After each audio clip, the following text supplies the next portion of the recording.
Good evening, students. So, இன்னைக்கு நம்ம பார்க்க போகிற டாபிக் வந்து class 7th chapter 2 measurements. Just 15 மினிட்ஸில் இந்த டாப்பிக்கை எப்படி நான் கவர் பண்ணுறேன்னு மட்டும் பாருங்கள். ஸோ லேர்னிங் அப்ஜெக்டிவ்ஸ் பார்த்தீங்கன்னா to recall the concepts of perimeter and area of square, rectangle, right angle triangle and combined shapes, to understand and find the area and perimeter of parallelogram, rhombus and trapezium. ஒன்றுமே இல்லை, நம்ம சின்ன வயசுலேருந்தே from class 5th ஸ்டாண்டர்ட்லேருந்தே பார்த்தீங்கன்னா perimeter, area அப்படிங்கிற 2 different concepts படிச்சுட்டே தான் இருக்கும் மேக்ஸில். நமக்கு ஸ்கொயர்னால் எப்படி இருக்கும், ரெக்டாங்கிள்னால் எப்படி இருக்கும், டிஃப்ரெண்ட் ட்ரையாங்கிள்ஸ் டைப்ஸ் என்னென்ன இருக்கும், அப்புறம் டிஃப்ரெண்ட் ட்ரையாங்கிள்ஸ் கம்பைன் பண்ணால் அந்த ஷேப்ஸ் எல்லாம் எப்படி இருக்கும்னு நல்லாவே தெரியும். ஸோ அதை எல்லாத்தையும் ரீகால் பண்ண போகிறோம். அப்புறம் பேரலோகிராம், ராம்பஸ் அண்ட் ட்ரிபீசியம் அப்படிங்கிற ஒரு 3 நியூலி இன்ட்ரடியூஸ் பண்ணுற 3 டிஃப்ரெண்ட்டான ஷேப்ஸோட ஏரியா அண்ட் பெரிமீட்டர் எப்படி கண்டுபிடிக்கணும், அதை எப்படி அண்டர்ஸ்டாண்ட் பண்ணிக்கிறது, எப்படி புரிஞ்சுக்கிறதுன்னு நம்ம தெரிஞ்சுக்க போகிறோம். So Kings food, Kings arm, ancient டேஸில் இப்போ நம்ம வந்து ஒரு ரீகேப் பண்ணிக்கலாம். முதல்லலாம் பார்த்திங்கன்னா ஒரு ப்ராப்பரான கரெக்டான சரியான ஒரு மெஷர்மெண்ட் சிஸ்டம் இல்லை. அப்போல்லாம் பார்த்திங்கன்னா ராஜா காலத்தில் ராஜாவோட பாதம் எவ்வளவோ அந்த மாதிரி ஆர்ம், யார்ட் அதை வச்சு தான் மெஷர்மெண்ட்டே பண்ணிகிட்டு இருந்தாங்க. எப்போ வரைக்கும்னா 1971 வரைக்கும் அதை தான் ஃபாலோ பண்ணிட்டுருந்தாங்க. 1971 தான் எஸ்ஐ யூனிட், அதாவது standardised unit or international system of units, அதை எஸ்ஐ யூனிட்ஸ்ன்னு ஷார்ட்டாக சொல்லுவோம், அதை இன்ட்ரடியூஸ் பண்ணாங்க. ஸோ டிஸ்டன்ஸுக்குன்னு வரும்போது மீட்டர், வெயிட்டுக்குன்னு வரும்போது கிராம் அண்ட் டைமுக்குன்னு வரும்போது செகண்ட்ஸ். ஸோ அதுதான் இங்கே இந்த பாக்ஸில் கொடுத்துருக்காங்க. ஸோ கிளாஸ் 7th பார்த்தீங்கன்னா நம்ம இதை பற்றி டீட்டெயிலாக படிக்க போகிறோம். கிளாஸ் 6ல் already area and perimeter of rectangle, square and right angle triangle பற்றி படிச்சுட்டோம். இப்போ பெரிமீட்டர்னால் என்ன, ஒரு ஷேப் இருந்துச்சுன்னா அதை சுற்றி இருக்கிற டிஸ்டன்ஸ் தான் பெரிமீட்டர். ஏரியானா என்ன, area is the region occupied by the closed shape. ஒரு ஷேப் இருக்குது, ஃபார் எக்ஸாம்பிள் சர்க்கிள் இருக்குன்னா இதுக்குள்ளே இருக்கிற இந்த நான் டாட் வைக்கிறேன் பார்த்தீங்களா, இந்த இடத்த தான் என்ன சொல்கிறோம் நம்ம ஏரியா அப்படின்னு, இந்த ரீஜியனை தான் சொல்லுவோம். ஸோ ட்ரை திஸ் கொஷின் பார்த்தீங்கன்னா, first find the missing values for the following. So அதில் மொத்தம் 4 கொஷின்ஸ் இருக்குது. Length, breadth, area, perimeter, 4 columns கொடுத்துருக்காங்க. ஹிண்ட் வந்து அவங்களே கொடுத்துட்டாங்க. பெரிமீட்டர் ஆஃப் ரெக்டாங்கிளோட ஃபார்முலா என்ன, 2 × L+B யூனிட்ஸ். ஏரியா ஆஃப் ரெக்டாங்கிளோட ஃபார்முலா என்ன, L × B square units. So length கொடுத்துட்டாங்க, பிரெத் கொடுத்துட்டாங்க. ஸோ நம்ம ரெண்டுத்தையும் மல்டிப்ளை பண்ணால் நமக்கு ஏரியாவோட வேல்யூ கிடைக்கும். So 12 metre × 8 meters is equal to 96 metre square. So அதுதான் ஏரியாவோட ஆன்சர். நான் சொல்லிகிட்டே தான் போவேன், எழுத மாட்டேன். ஸோ தயவு செஞ்சு கேட்டுகிட்டே நோட் பண்ணுங்கள். ஸோ ஏரியாவோட வேல்யூ 96 மீட்டர் ஸ்கொயர். இப்போது நெக்ஸ்ட்டு பெரிமீட்டர் ஆஃப் ரெக்டாங்கிள். அப்போ என்ன ஃபார்முலா, 2 × L+B இல்லையா, 2 × L என்ன 12, 8 பிரெத் என்ன 8 meters. ஸோ 12 + 8 என்ன 20. ஸோ பெரிமீட்டரோட வேல்யூ என்ன 40 meters. நெக்ஸ்ட்டு இங்கே லென்த், செகண்ட் கொஷனில் லென்த் கொடுத்துட்டாங்க, பிரெத் கொடுக்கல. பிரெத் கண்டுபிடிக்கணும், பி தான் நம்ம ஃபைண்ட் அவுட் பண்ணணும். ஏரியா வந்து 90 ஸ்கொயர் சென்டிமீட்டர் அப்படின்னு கொடுத்துட்டாங்க, ரைட். ஸோ இப்போ என்ன பண்ணுவீங்க, நம்ம ஏரியா நமக்கு என்ன தெரியும், L × B வந்து ஏரியா, அதாவது A அப்படின்னு நமக்கு தெரியும். L வந்து 15, பிரெத் தெரியல, ஏரியா 19 கொடுத்தாச்சு. ஸோ நம்ம B கண்டுபிடிக்கணும். இங்கே மல்டிப்ளிகேஷனில் இருக்குது. ஸோ ரைட் ஹேண்ட் சைட் போனால் டிவைட் பண்ணும். ஸோ 19 ÷ 15. ஸோ நமக்கு என்ன தெரியும், 15 8s are 90. ஸோ பிரெத்தோட வேல்யூ என்ன, B = 8 centimeters. இதுதான் செகண்ட் கொஷனுக்கான ஆன்சர். ஸோ இப்போ பார்த்தீங்கன்னா நான் ஃபர்ஸ்ட் 2 கொஷின்ஸ் உங்களுக்காக பண்ணிட்டேன். ஸோ சிமிலர்லி இதே மாதிரி மற்ற 2 கொஷின்ஸையும் நீங்களே ட்ரை பண்ணுங்கன்னு நான் சஜஸ்ட் பண்ணுவேன். இப்போ நெக்ஸ்ட் ஃபர்ஸ்ட் கொஷினில் பார்த்தீங்கன்னா நம்ம ரெக்டாங்கிளோட ஃபார்முலா வச்சு சால்வ் பண்ணுவோம். நெக்ஸ்ட்டு ஸ்கொயர் கொடுத்துருக்காங்க. பெரியோமீட்டர் ஆஃப் ஸ்கொயரோட வேல்யூ என்ன? 4 × A யூனிட்ஸ். அதாவது ஏங்கிறது சைடு ஆஃப் ஸ்கொயரை குறிக்குது. ஸோ இங்கே 60 சென்டிமீட்டர் வந்து சைடுன்னு கொடுத்துட்டாங்க. ஸோ சைடு இன்ட்டு சைடு, அதாவது A × A, அதுதான் ஏரியா ஆஃப் ஸ்கொயரோட ஃபார்முலா. ஸோ இங்கே எவ்வளோ கொடுத்துருக்காங்க? 60. ஸோ 60 × 60 என்ன? 3600 ஸ்கொயர். இங்கே சென்டிமீட்டர் கொடுத்துருக்கனால சென்டிமீட்டர்ஸ்.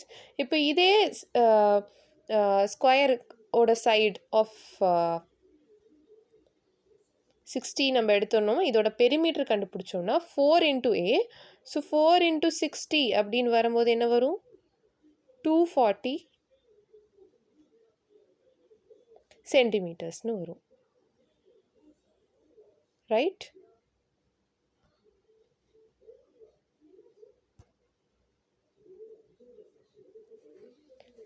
ஸோ இப்போ நான் டெமோக்கு ஒரு சம் சால்வ் பண்ணிட்டேன். நெக்ஸ்ட் பார்த்தீங்கன்னா நெக்ஸ்ட் இதே மாதிரி ரைட் ஆங்கிள் ட்ரையாங்கிள் எப்படி சால்வ் பண்ணலான்னு பார்க்கலாம். ஸோ இங்கே ஹிண்ட்டில் கொடுத்துருக்காங்க ஏரியா ஆஃப் ரைட் ஆங்கிள் ட்ரையாங்கிளோட ஃபார்முலா என்ன? ½ × பேஸ் டைம்ஸ் ஹைட். இங்கே பிங்கிறது பேஸ், ஹெச்ங்கிறது height of the triangle. Area எப்போவுமே ஸ்கொயர் யூனிட்ஸில் தான் இருக்கும். ஸோ ஃபர்ஸ்ட் ஒன் நான் வந்து சால்வ் பண்ணுறேன். ஃபர்ஸ்ட் ஒன் வேணால் அது direct question. So first one வேணால் நான் செகண்ட் ஒன் சால்வ் பண்ணுறேன். கொஞ்சம் டஃபஸ்டான இருக்குது. ஸோ ½ × பேஸ் × ஹைட், இதுதான் ஏரியா ஆஃப் ரைட் ஆங்கிள் ட்ரையாங்கிளோட ஃபார்முலா. நமக்கு பேஸ் வந்து 16ன்னு கொடுத்துட்டாங்க. ½ × 16 × ஹைட் ஈக்குவல் டு ஏரியா வந்து 240 ஸ்கொயர் சென்டிமீட்டர் அப்படின்னு கொடுத்துட்டாங்க. ஸோ ½ 16 என்ன? 8. ஸோ 2 இங்கே 8 பேலன்ஸ் இருக்கும். 8 × H ஈக்குவல் டு 240 அப்படின்னு நமக்கு கிடைக்கும். சரிங்களா?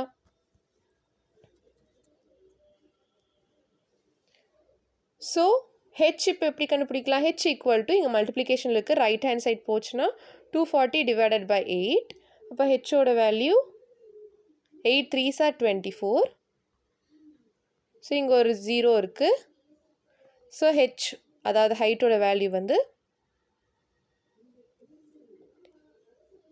என்னது? 30 சென்டிமீட்டர்ஸ். ஸோ சிமிலர்லி இந்த கொஷின் மாதிரியே மற்ற 2 ஆப்ஷன்ஸையும் நீங்கள் சால்வ் பண்ணுறதா நான் கேட்டுக்கிறேன். ஏன்னா நானே எல்லாத்தையும் சால்வ் பண்ணேன்னா நீங்கள் ப்ராக்டிஸ் பண்ணுறதுக்கு கொஷின்ஸ் இருக்காது. ஸோ நெக்ஸ்ட் பார்த்தீங்கன்னா 2.1 இன்ட்ரோவில் என்ன கொடுத்துருக்காங்கன்னா நமக்கு நல்லாவே ஸ்கொயர், ரெக்டாங்கிள் மாதிரி 4 sided ஃபிகர்ஸ் பற்றி நல்லாவே தெரியும். ஸ்கொயர்னால் எப்படி இருக்கும், ப்ராப்பர்ட்டிஸ் ஆஃப் ஸ்கொயர் என்ன, ரெக்டாங்கிளோட ப்ராப்பர்ட்டிஸ் என்ன அப்படின்னு நமக்கு நல்லாவே தெரியும். ஸோ இங்கே வந்து பார்த்திங்கன்னா ஒரு இன்ட்ரோவில் வந்து டீச்சர் அண்ட் ஸ்டூடெண்ட் வந்து பேசிக்கிறாங்க. ஸோ ஃபிகர் 2.1ல் பார்த்தீங்கன்னா டிஃப்ரெண்ட் ஷேப்ஸ் என்னென்ன அப்படின்னு சொல்லி டீச்சர் வந்து நேம் அவுட் பண்ண சொல்கிறாங்க. ஸோ ஸ்டூடெண்ட் அதுக்கு என்ன சொல்கிறாங்க? There is a triangle, square and rectangle அப்படின்னு சொல்கிறாங்க. ஸோ நம்பர் 4ல் இருக்கிறது ஷேப் என்ன? அது வந்து பார்க்குறக்கு ரெக்டாங்கிள் மாதிரி தான் இருக்குது. பட் ஆப்போசிட் சைட்ஸ் வந்து பார்த்தீங்கன்னா ஏன்னா ஆப்போசிட் சைட்ஸ் ஈக்குவலாக இருக்கிறனால ரெக்டாங்கிள் அப்படின்னு சொல்லலாம், பேரலாகவும் இருக்கிறனால. பட் அட்ஜசன்ட் சைட்ஸ் வந்து பார்த்தீங்கன்னா ரைட் ஆங்கிள் வந்து ஃபார்ம் பண்ணலை. ஸோ அந்த மாதிரி ஷேப்பை வந்து நம்மளால் கண்டிப்பாக ரெக்டாங்கிள்னு சொல்ல முடியாது. So even though the opposite sides are equal and parallel, adjacent sides, if they do not make right angles, instead they make acute and obtuse angles. இந்த மாதிரி ஷேப், அதாவது ரைட் ஆங்கிள்ஸ் இல்லாமல் அக்யூட்டோ இல்லைன்னா அப்டியூஸ் ஆங்கிள்ஸ் ஃபார்ம் பண்ணிச்சுன்னா இந்த மாதிரி shape பேரை தான் parallelogram அப்படின்னு சொல்கிறாங்க. ஸோ சிமிலர்லி நம்பர் 5 இருக்கு இல்லையா, அந்த நம்பர் இருக்கிற ஷேப் பேர் என்ன அப்படின்னு பார்த்தீங்கன்னா, ஷேப் 5ல் பார்த்தீங்கன்னா எல்லா சைட்ஸுமே ஈக்குவல். பார்க்குறக்கு ஸ்கொயர் மாதிரி இருக்குது, பட் அட்ஜசன்ட் சைட்ஸ் இங்கேயும் பார்த்தீங்கன்னா ரைட் ஆங்கிள் ஃபார்ம் பண்ணலை. ஸோ இந்த மாதிரி ஒரு ஷேப்போட பேர் என்ன? ராம்பஸ். அதே மாதிரி நம்பர் 6 போட்டிருக்கிற ஷேப் பார்த்தீங்கன்னா, இது ஸ்கொயர். இந்த ஷேப் வந்து பார்த்திங்கன்னா ஸ்கொயர் மாதிரியும் இல்லை, ரெக்டாங்கிள் மாதிரியும் இல்லை, ஆப்போசிட்ஸ். ஆனால் ஒரே ஒரு ஆப்போசிட் சைடு மட்டும் பேரலாக இருக்குது. ஸோ இந்த மாதிரி ஷேப்பை வந்து நம்ம என்ன சொல்லுவோம்னா ட்ரெப்பீசியம் அப்படின்னு சொல்லுவோம். ஸோ நம்ம இன்ட்ரோவில் 3 டிஃப்ரெண்ட் நியூ ஷேப்ஸ் இன்ட்ரடியூஸ் பண்ணியிருக்கோம். என்னென்ன? Parallelogram, rhombus and trapezium.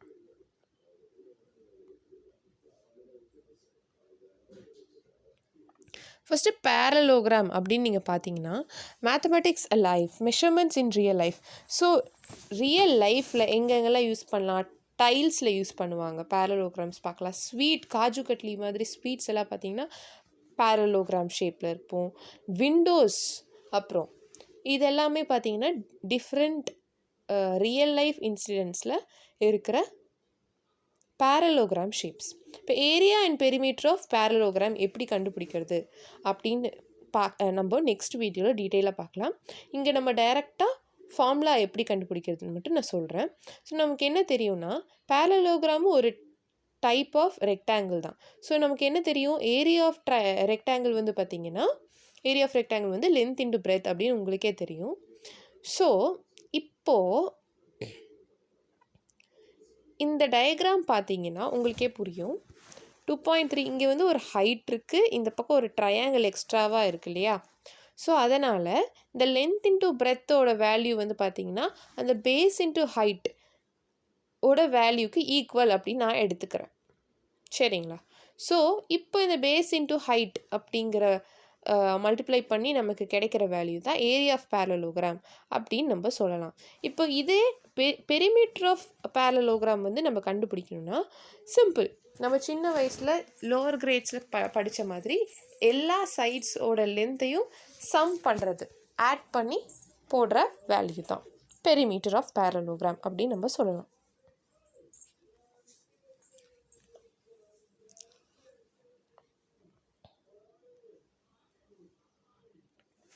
So இந்த பேரலோகிராமோட ஏரியா கான்செப்டை நீங்கள் டீட்டெயிலாக அண்டர்ஸ்டாண்ட் பண்ணிக்கிறதுக்கு எக்ஸாம்பிள் 2.5 மட்டும் நான் இப்போதைக்கு எக்ஸ்பிளைன் பண்ணுறேன். பேஸ் ஆஃப் பேரலோகிராம் வந்து பார்த்தீங்கன்னா இஸ் த்ரைஸ் இட்ஸ் ஹைட்டை விட 3 times அதிகமாக இருக்குது, மல்டிப்புளாக இருக்குது அப்படின்னு சொல்லியிருக்காங்க. If the area is 192 square centimetre, find the base and height. Area வந்து 192 ஸ்கொயர் சென்டிமீட்டர் கொடுத்துட்டாங்க. ஸோ அப்படி இருந்துச்சுன்னா பேஸ் அண்ட் ஹைட்டோட வேல்யூஸ் என்ன அப்படின்னு நம்ம கண்டுபிடிக்கணும். ஸோ ஃபர்ஸ்ட் இதை கண்டுபிடிக்கிறதுக்கு ஃபஸ்ட்டு ஒரு பேரலோகிராம் இப்படி வரைஞ்சிக்கணும். இங்கே ஃபிகர் 2.10 கொடுத்துருக்கிற மாதிரி வரைஞ்சிட்டு ABCD அப்படின்னு லேபிள் பண்ணிட்டு இப்போது இங்கே ஒரு ஹைட்டை வரைஞ்சிக்கிறீங்க. அந்த ஹைட்டு தான் நம்ம கண்டுபிடிக்கணும். ஹைட்டு வந்து நம்ம ஹெச் அப்படின்னு சொல்லிக்கலாம். இங்கே குவெஷனில் என்ன கொடுத்துருக்காங்க? Base of the parallelogram is thrice its height. பேஸோட வேல்யூ என்ன? டேரெக்டாக கொடுக்காம 3 times ஹைட் அப்படின்னு கொடுத்துருக்காங்க. ஸோ 3H சென்டிமீட்டர் அப்படின்னு நம்ம இங்கே போட்டுக்கலாம். ஏரியா வந்து 192 ஸ்கொயர் சென்டிமீட்டர். ஸோ சொல்யூஷன் எப்படி இருக்குன்னா, let the height of the parallelogram is equal to H centimetre. அப்போது பேஸ் ஆஃப் த பேரலோகிராம் என்ன? Is equal to 3H centimetre. Area of the parallelogram என்ன கொடுத்துருக்காங்க? Is equal to 192 square centimetre. இப்போது area of parallelogram நமக்கு என்ன formula தெரியும்? B into H. So B into H equal to 192 அப்படின்னு நம்ம எழுதலாம். இப்போ நமக்கு பியோட வேல்யூ என்ன தெரியும்? 3Hன்னு தெரியும். So 3H into H equal to 192 அப்படின்னு நமக்கு கிடைக்கும். ஸோ இங்கே 3Hல ஒரு ஹெச் இருக்குது, தனியாக ஒரு ஹெச் இருக்குது. ஸோ ஹெச் இன்ட்டு ஹெச் வந்து H square. So 3H into H வரும்போது 3H ஸ்கொயர் ஈக்குவல் டு 192 அப்படின்னு வரும். ஸோ இந்த 3 வந்து நம்ம ரைட் ஹேண்ட் சைட் கொண்டு போனோம்னா 192 H square equal to 192 divided by 3 அப்படின்னு ஒரு ஸ்டெப் வரும். அது இங்கே ஸ்கிப் பண்ணியிருக்காங்க, அதனால் எழுதி காமிச்சிருக்கேன். So H square equal to 192 3ஆல் டிவைட் பண்ணோன்னா நமக்கு 64 அப்படின்னு கிடைக்கும்.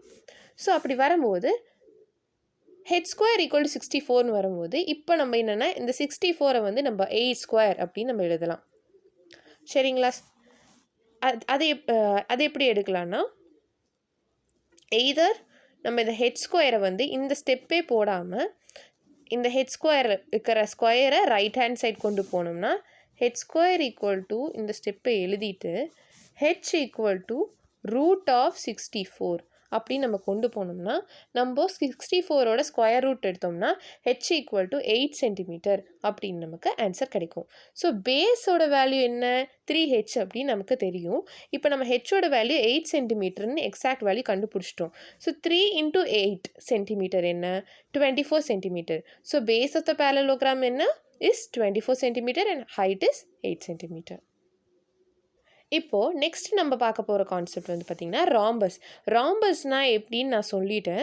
இப்போ ஒரு பேரலோகிராம் இருந்துச்சுன்னா அதில் எல்லா சைட்ஸுமே ஈக்குவலாக இருந்துச்சுன்னா அதுக்கு பேர் வந்து ராம்பஸ் அப்படின்னு சொல்லுவாங்க. ஸோ ராம்பஸ்ன்னு வரும்போது ஆல் சைட்ஸ் ஆர் ஈக்குவலாக இருக்கும், ஆப்போசிட் சைட்ஸ் பேரலாக இருக்கும். டயகனல்ஸ் வந்து பார்த்திங்கன்னா டிவைட் பண்ணிக்கும் போது 4 ரைட் ஆங்கிள் ட்ரையாங்கிள்ஸ் வந்து ஈக்குவல் ஏரியா இருக்கிற 4 ரைட் ஆங்கிள் ட்ரையாங்கிள்ஸ் ஃபார்ம் ஆகும். டயகனல்ஸ் வந்து ரைட் ஆங்கிள்ஸில் தான் பைசெக்ட் பண்ணும். இந்த நாலுமே பார்த்தீங்கன்னா ப்ராப்பர்ட்டிஸ் ஆஃப் ராம்பஸ். ஸோ இப்போ ஏரியா ஆஃப் ராம்பஸ் இப்போ வந்து பேஸு ஹைட்டு அப்படின்னு ரெண்டுத்தையுமே கொடுத்துட்டாங்கன்னா ஏரியா ஆஃப் ராம்பஸ் கண்டுபிடிக்கிறதுக்கு வந்து பார்த்திங்கன்னா ஒரு ஃபார்முலா இருக்குது. நம்ம சிம்பிள் அப்படி கொடுத்துட்டாங்கன்னா அது ரெக்டாங்கிள் மாதிரி ஆகிடும். ஸோ ஏரியா ஆஃப் ரெக்டாங்கிள் என்ன லென்த் இன்ட்டு பிரெட் ஸ்கொயர் யூனிட்ஸ்னு உங்களுக்கே தெரியும். ஸோ இங்கே பேஸுன்னு இருக்கும், இங்கே ஹைட்டுன்னு இருக்கும். ஸோ லென்த்துக்கு பதிலாக நம்ம பேஸ்ன்னு எழுதுவோம், பிரெத்துக்கு பதிலாக ஹைட்டுன்னு எழுதுவோம். So base into height equal to area of rhombus. இது வந்து பார்த்தீங்கன்னா if base and height are given. Next வந்து பார்த்தீங்கன்னா area of rhombus if diagonals are given. இப்போது நமக்கு டயகனல்ஸோட வேல்யூஸ் கொடுத்துட்டாங்கன்னா எப்படி கண்டுபிடிக்கணும்னா இங்கே இருக்கா, ஸோ 2 ட்ரையாங்கிளாக பிரிச்சுப்போம். So half into diagonal 1 into diagonal 2, அதாவது half into product of diagonals square units. அதுதான் ஏரியா ஆஃப் ராம்பஸோட ஃபார்முலா. இந்த செகண்ட் இது எப்போன்னு பார்த்தீங்கன்னா if diagonals of a rhombus are given. இப்போ நெக்ஸ்ட் கான்செப்ட் பார்த்தீங்கன்னா ட்ரெபீசியம். இப்போ ஒரு பேரலோகிராம்னா எப்படின்னு படிச்சுட்டோம், ராம்பஸ்னால் எப்படின்னு படிச்சுட்டோம். இப்போ பேரலோகிராம்லேயே 1 pair ஆஃப் பேரலல் சைட்ஸ் வந்து ஈக்குவலாக இல்லாமல் நாட் ஈக்குவலாக இருந்துச்சுன்னா எப்படி இருக்கும்னு பார்த்தீங்கன்னா a parallelogram with 1 pair of non-parallel sides is known as trapezium. அந்த மாதிரி ஷேப்பை தான் ட்ரெபீசியம் அப்படின்னு நம்ம சொல்லலாம். இப்போது இந்த parallel sides 2 parallel sides இருக்கு இல்லையா, இது நடுவில் இருக்கிற டிஸ்டன்ஸை தான் நம்ம என்னன்னு சொல்லுவோம், ஹைட் ஆஃப் ட்ரெபீசியம் அப்படின்னு சொல்லுவோம். ஸோ இப்போ நான் parallel sides of trapezium are ஈக்குவலாக இருந்துச்சுன்னா அப்போ இங்கே ஏடி ஈக்குவல் டு பிசி அப்படின்னு நம்ம சொல்லலாமா, அந்த மாதிரி ட்ரெபீசியம் நம்ம ஐசோஸ்லஸ் ட்ரெபீசியம் அப்படின்னு நம்ம சொல்லலாம். நெக்ஸ்ட்டு வந்து பார்த்திங்கன்னா ஏரியா ஆஃப் ட்ரெபீசியம் எப்படி கண்டுபிடிக்கணும்னா half into height times a plus b square units, இதுதான் ஃபார்முலா. இப்போ இந்த டயக்ராம் பார்த்தீங்கன்னா இங்கே வந்து பேரலோகிராம் இருக்கா, இதில் இந்த ட்ரெபீசியம் மட்டும் வரைகிறோம். இதில் ஒரு ட்ரையாங்கிள் இப்படி இருக்குது, இங்கே ஒரு ட்ரையாங்கிள் இருக்குது, இங்கே வந்து வெளியே டாட்டட் லைன்ஸை நம்ம போட்டு வச்சுக்கிறோம். இப்போ இந்த டயக்ராம் வச்சு தான் நம்ம இந்த ஃபார்முலா கொண்டு வந்திருக்கோம். ஸோ இங்கே இந்த ஏரியா ஆஃப் ட்ரையாங்கிள் இந்த ஏபிடி ப்ளூ கலர் ட்ரையாங்கிள், அப்புறம் பிசிடி எல்லோ கலர் ட்ரையாங்கிள், இது ரெண்டுத்தோட ஏரியாவை நம்ம ஆட் பண்ணால் தான் நமக்கு ட்ரெபீசியமோட ஏரியா கிடைக்கிது. ஸோ இது ரெண்டுத்துக்குமே பார்த்திங்கன்னா சேம் ஹைட் இருக்கிறனால நம்ம காமனாக ஹைட்டை வெளியே எடுத்துக்கிறோம். So half of H into AB plus DC அப்படி நம்ம எடுத்துட்டோம்னா ஏபிங்கிறத நம்ம ஏனும் டிசியை வந்து நம்ம பி அப்படின்னு சைடு எடுத்துட்டோம்னா half டைம்ஸ் ஹெச் இன்ட்டு ஏ ப்ளஸ் பி ஸ்கொயர் யூனிட்ஸ் அப்படின்னு ஏரியா ஆஃப் ட்ரெபீசியமோட ஃபார்முலா நமக்கு கிடைக்கும். ஸோ இதோட நம்ம இந்த சாப்டரோட கான்செப்சுவல் வீடியோவை முடிச்சுக்கலாம். ஸோ இந்த சாப்டரில் ட்ரெபீசியம், ராம்பஸ், பேரலோகிராம் இந்த 3 தான் மெயினாக கவர் பண்ணியிருக்காங்க. இந்த 3 பேஸ் பண்ணி தான் டிஃப்ரெண்ட் சம்ஸும் போட போகிறோம். ஸோ அதனால் நெக்ஸ்ட் வீடியோவில் லைன் பை லைனாக ஒரு கொஷன் வைஸ் நான் வந்து உங்களுக்கு சம் எப்படி பண்ணணும் அப்படின்னு உங்களுக்கு சால்வ் பண்ணியே காமிப்பேன். So thank you students. வீடியோ பிடிச்சிருந்தா லைக் பண்ணுங்கள், ஷேர் பண்ணுங்கள். மறக்காமல் உங்களோட டவுட்ஸை கமெண்ட் பாக்ஸில் கமெண்ட் பண்ணுங்கள். Thank you all.